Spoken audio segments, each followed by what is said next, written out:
Hi guys, welcome back to the channel. Bane bringing you gaming goodness, and in this video we have a little bit of a treat. We have an upcoming game by Todd Sanders and brought to us with the help of Alban Vierd. And they've sent me a prototype, Pulp Romance. Let's take a look.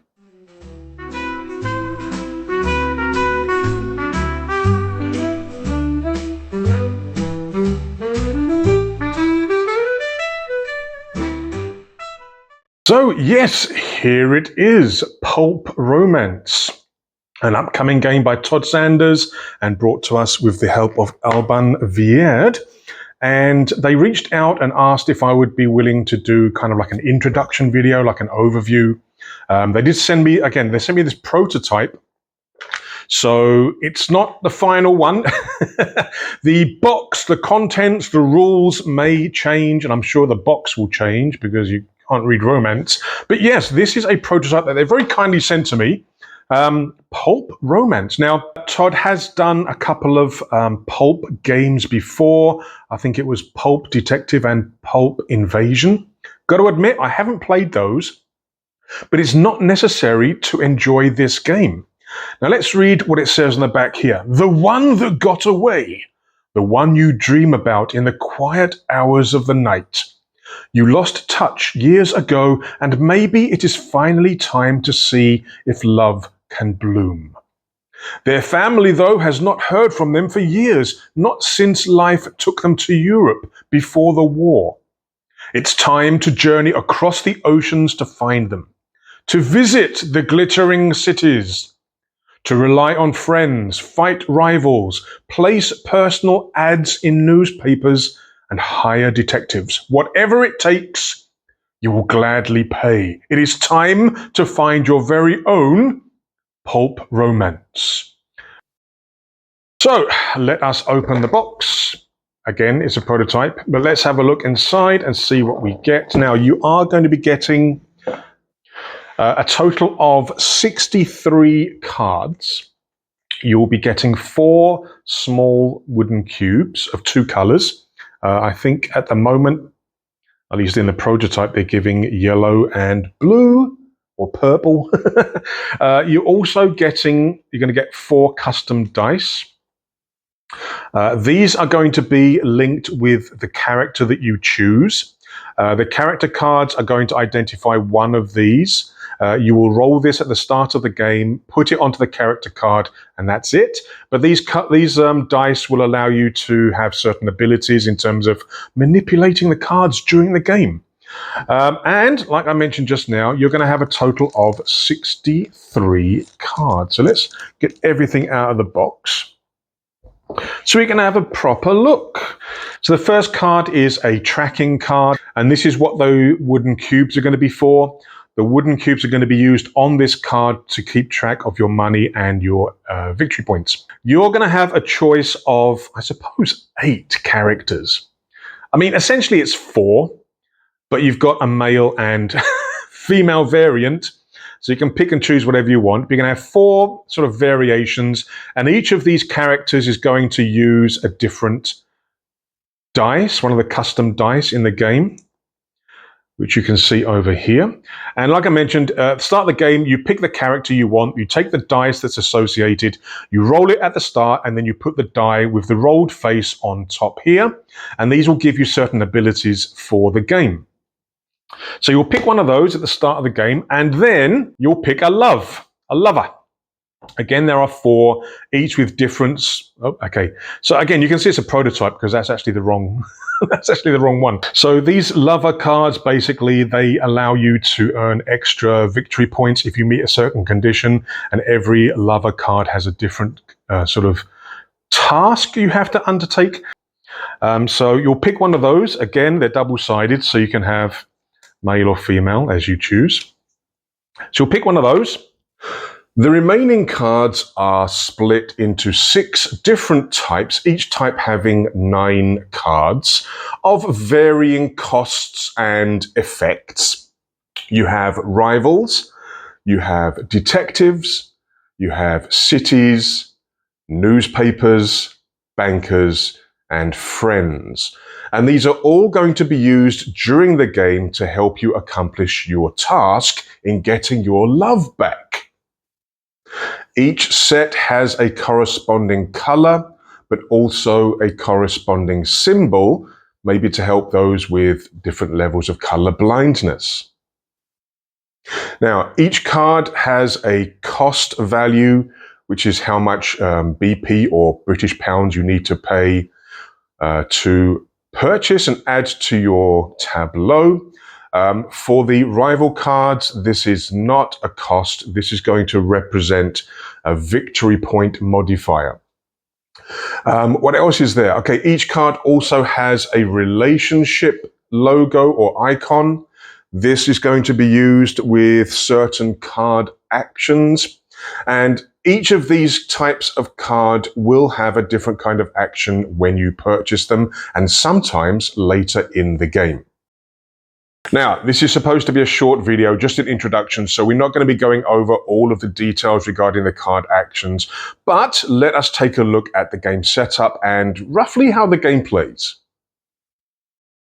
Right, the game starts as we see here. We have our tracker card here with the cubes. The yellow cubes are donating our starting money, which is 10 BP or British pounds. The purple cube is basically showing us our current victory points, so it is at 0. This extra cube will be used to designate the tens or hundreds. You will select one of the character cards and take the associated die. This will then be rolled once and put on top of the card. We're using this one, this die, and this card is used as, I suppose, your first card. It's the one that gives you a slightly easier game, which is good for your first game. The rest of the cards and the dice are put to one side. We don't need to use these anymore. Put them back in the box. We also take a random, well, I suppose you could do random, or you could select a lover card. This will show you some kind of target to get some bonus VPs at the end of the game. Again, the others, put back in the box. At the top, we have our deck. Now, this consists of all of those other cards, the 6 sets of 9 cards, the rivals, the friends, the newspapers, the bankers, the cities, and the detectives. Now, it is constructed in a way to spread the rivals out, kinda. But what you're going to have in terms of your playing area is, at the top here, you're going to be having what's known as the journey row. You're going to be having 4 cards here, which can be purchased using an auction mechanism. The card nearest to the deck can be bought for its sort of cost value. The next card will be its cost value plus 1. The next card plus 2. And the last card, the 4th card, will be purchased at its cost value plus 3. Down here, you are going to have an area where you can place 8 cards. Or, once you've played it enough and you want a bit more of a challenge, 6 cards. Now, the actual placement of cards in this area, what's known as the search tableau, the actual placement is not important. There's no effect of having specific cards next to each other. However, you do have limited spaces. Like I say, the basic game, you have 8 spaces for cards. If you purchase a 9th card, then you have to put on top of an existing card, in which case only the top card is relevant to the game. There are actions, there are features of the game where you can remove cards from the tableau, freeing up space for other cards to be placed. How do you win this game? Well, it's all about the rivals. That's how you get really good scores. What will happen is that the game will end once either 4 rivals are in the journey row. So in other words, 1, 2, 3, 4, all positions are filled with rivals, or all 9 rivals in the deck have been revealed.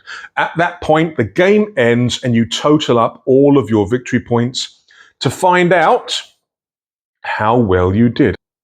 To start the game, you are going to reveal the top 4 cards from your deck, and you're going to place them into the journey row. So in this case, we have a city, we have a newspaper, we have a rival, ooh, and we have another newspaper. Now, when the game starts, you take 3 of these cards, you place them down here, but they don't activate. When you normally purchase a card, once you purchase it and you place it in your tableau, it gets activated and you do what the card says in terms of what its action is and what benefits you get. You can't purchase rivals.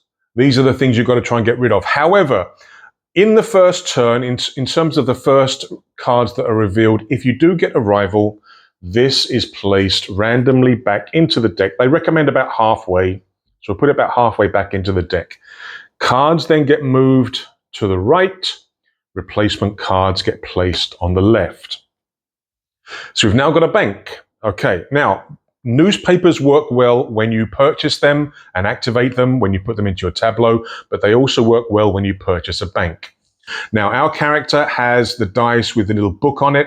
So what this means is, for this character, the special ability is whenever I purchase a card which has the book icon or the relationship, it costs 1 less. So at the moment, this card would cost 1 British pound or BP. This card would cost 3, 2 plus 1 because it's in the second position. This would normally cost 5, 3 plus 2, but because our character has this ability here, it's actually going to cost me 4, and this would actually cost me 4 as well.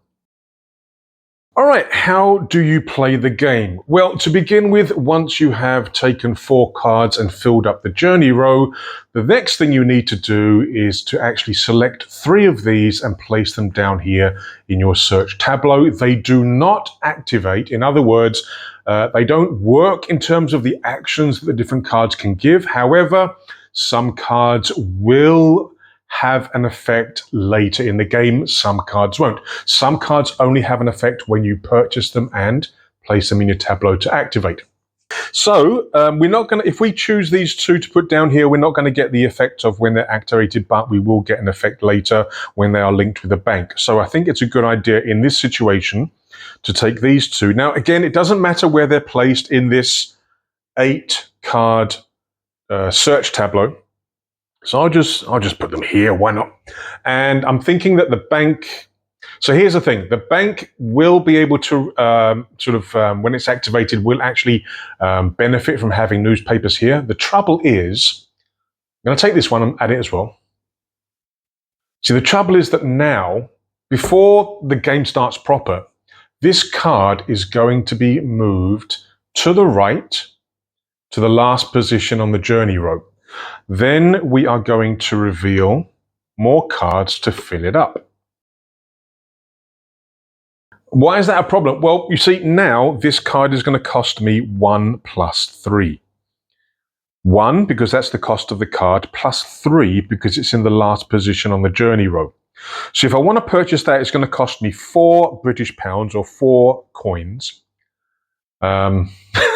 Which is a bit more expensive than it was when it was over here. However, this is now the game ready to go. We have our starting cards that do not activate. We've now got a complete journey row, and it's now to start the game. Now, the game consists of 3 phases. Sorry, each turn consists of 3 phases, phase 1, 2, and 3.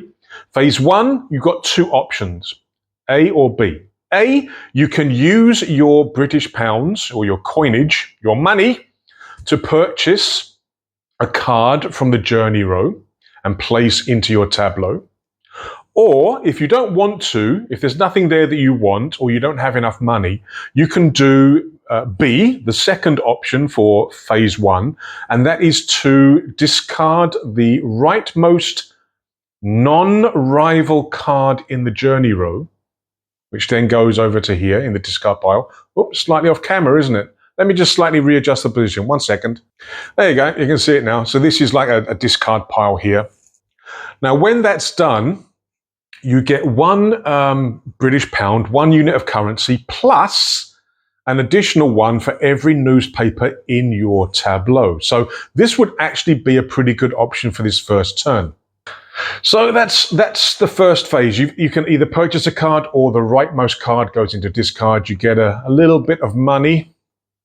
And then the rest of the cards move to the right, making them more expensive, and you draw a new card to place in that first slot there. That's the first phase of a turn. The second phase of the turn is if there's a rival in your journey row, you then have to try and overcome them by using the detectives. If you have any detective cards here, you total up the value of your detectives. You can also spend BP or money to give yourself more points to overcome rivals. If there's no rivals in your journey row, phase 2 doesn't happen. Likewise, if you don't have enough sort of points with your detectives and your money, the rival stays here and phase 2 is over. Now, if you do overcome the rival, you remove the card from here, you place it over here, and that will be added to your victory points at the end of the game. Another thing is that if you have 3 or more detectives involved in your work, involved in your action, you get a +2 to the result.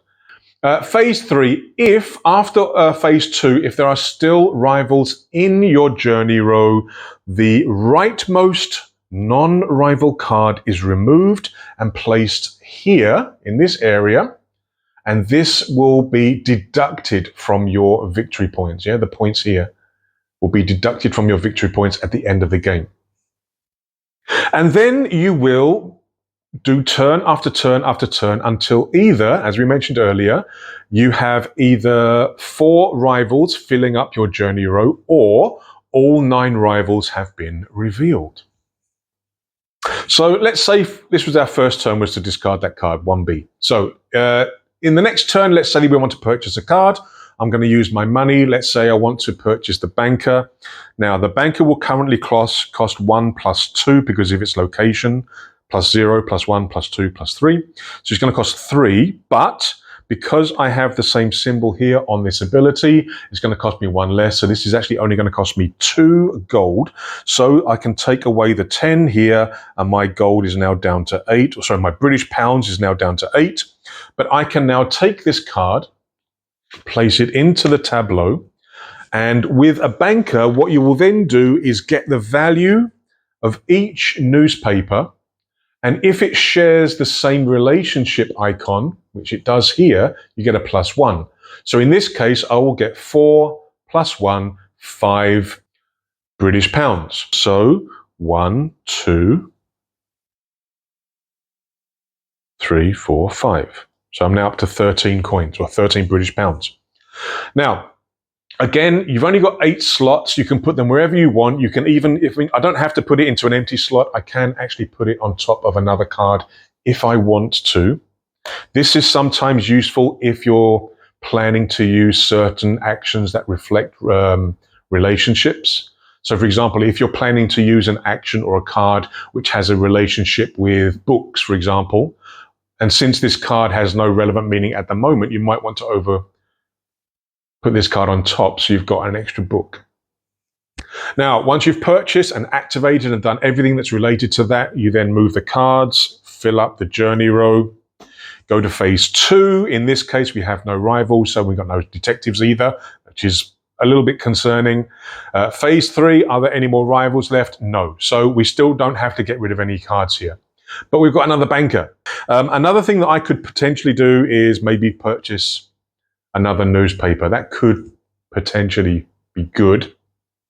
Another thing, I think once you place the cards, you can't actually move them. So I placed that here to begin with. That should stay there.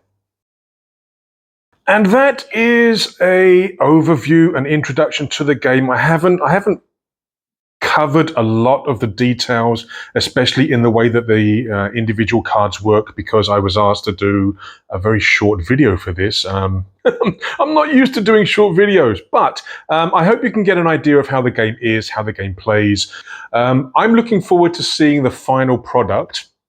I think overall it's pretty much done. There have been a few changes. I mean, as you can see, I only got the rules as a PDF. I didn't get the proper well-produced rule book. But as you can see, I have made some notes, and there have been some changes to the game and to the rules. But I think it's pretty much done. And I am looking forward to seeing the full game. I might do a full playthrough when the final full game has been released. So I hope you enjoyed the video. Please take a moment to like, subscribe, ring the bell, add some comments, spread the word, and we look forward to seeing the final game, Pulp Romance by Todd Sanders with Alban Vierd. Right, guys, thank you very much for watching. Until next time, take care, stay safe, cheers.